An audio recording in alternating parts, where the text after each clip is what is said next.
ایک عورت عرب کے کسی قبیلہ کی لونڈی تھی۔ اس کا رنگ کالا تھا۔ قبیلہ والوں نے اسے آزاد کر دیا، مگر یہ آزاد ہو کر کہیں جانے کی بجائے اسی گھر میں اہل خانہ کے ساتھ رہنے لگی۔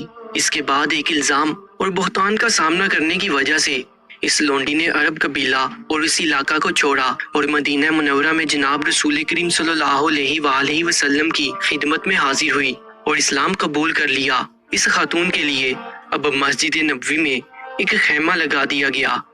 حضرت عائشہ رضی اللہ تعالیٰ عنہا فرماتی ہیں کہ یہ لونڈی میرے پاس آتی اور مجھ سے باتیں کیا کرتی تھی۔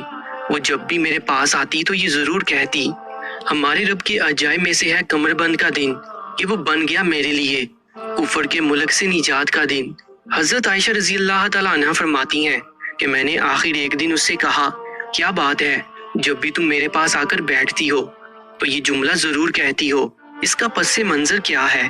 اس پر اس لونڈی نے مجھے واقعہ سنایا کہ ایک دفعہ اس کے مالکوں کی لڑکی جو دلہن تھی نہانے کو نکلی۔ اس کا عذر بند سرخ تسموں کا تھا۔ اس لڑکی نے وہ عذر بند اتار کر رکھ دیا۔ جہاں عذر بند پڑا تھا اس جانب سے ایک چیل کا گزر ہوا۔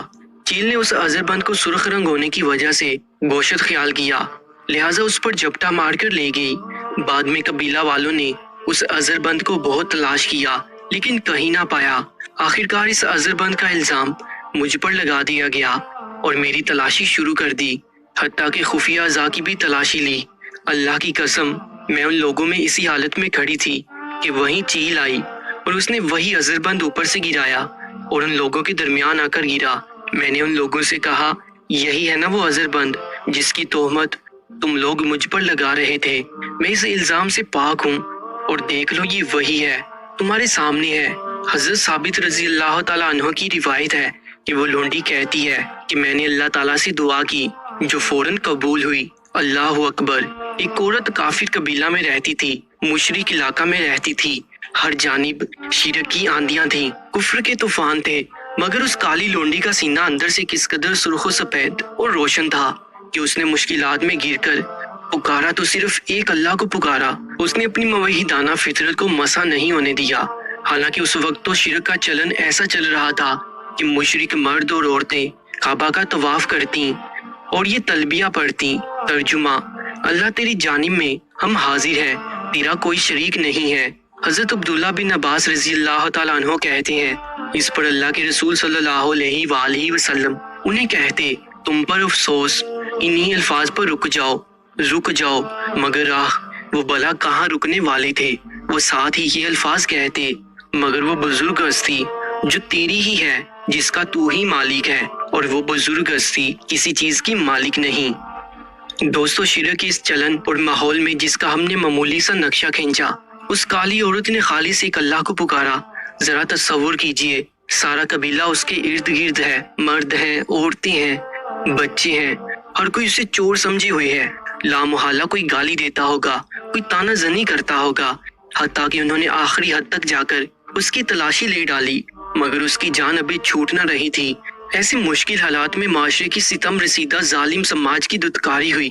ایک کالی لونڈی خالص اپنے اللہ سے فریاد کرتی ہے۔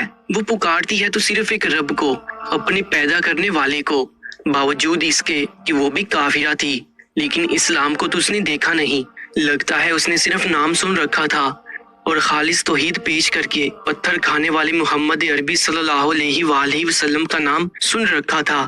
جی ہاں، جب وہ درمیانی واز سے توڑ کر اپنے رب کے قریب ہوئی تو اللہ اپنی بندی کے اس قدر قریب ہوا کہ ادھر اس نے مدد کے لیے پکارا اور ساتھ ہی اللہ مدد کو پہنچ گیا۔ وہی چیل جس نے عذر بند اٹھایا تھا، اسی نے عذر بند لا کر درمیان میں پھینک دیا۔ اللہ کی مدد کا یہ نظارہ دیکھ کر اب اس کالی خاتون نے علاقہ چھوڑنے کا فیصلہ کر لیا اور محمد عربی صلی اللہ علیہ وآلہ وسلم کے دیس کی جانب سفر کا ارادہ کر لیا کہ اب اسی دین کی طرف جاؤں جو دنیا میں بے سہاروں کا سہارا بنتا ہے، بے آسروں کا آسرا بنتا ہے۔ وہ چل پڑی، کون سے پہاڑ اور کیسے کیسے ریگستانی علاقے، کیا کیا مشکلیں اس نے بھوک پیاس کس قدر برداشت کی ہوں گی، مگر آخرکار وہ مدینہ منورہ میں پہنچ گئی۔ رحمت للعالمین، حکمران مدینہ، سرکار دو عالم صلی اللہ علیہ وآلہ وسلم کی خدمت میں حاضر ہوئی، اسلام قبول کیا اور اسلامی معاشرے کی رکن بن گئی۔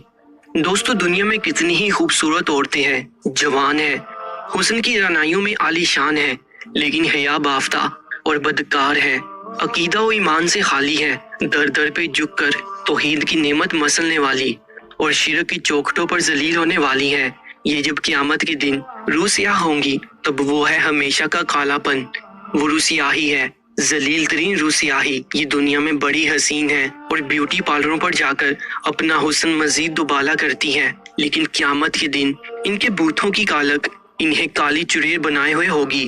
اللہ تعالیٰ فرماتے ہیں، ترجمہ: اس دن قیامت کو بعض چہرے گورے اور بعض بوتھے کالے ہوں گے۔ وہ لوگ جن کے بوتھے کالے سیاہ ہوں گے ان سے کہا جائے گا، کیا تم نے ایمان لانے کے بعد کفر کیا؟ اب اپنے کفر کا عذاب چکھو۔ لہٰذا سچا اور حقیقی حسن حاصل کرنا چاہتی ہو، لازوال حسن سے مالا مال ہونا چاہتی ہو، لفانی خوبصورتی چاہتی ہو، قیامت کے دن گورا بننا چاہتی ہو، تو آج کے گورے کافروں کے لچھن چھوڑ دو، ایمان پکا کر لو اور اپنا اندرون گورا شفاف اور صاف بنا لو۔ اللہ تعالیٰ ہدایت نصیب فرمائے اور صدیق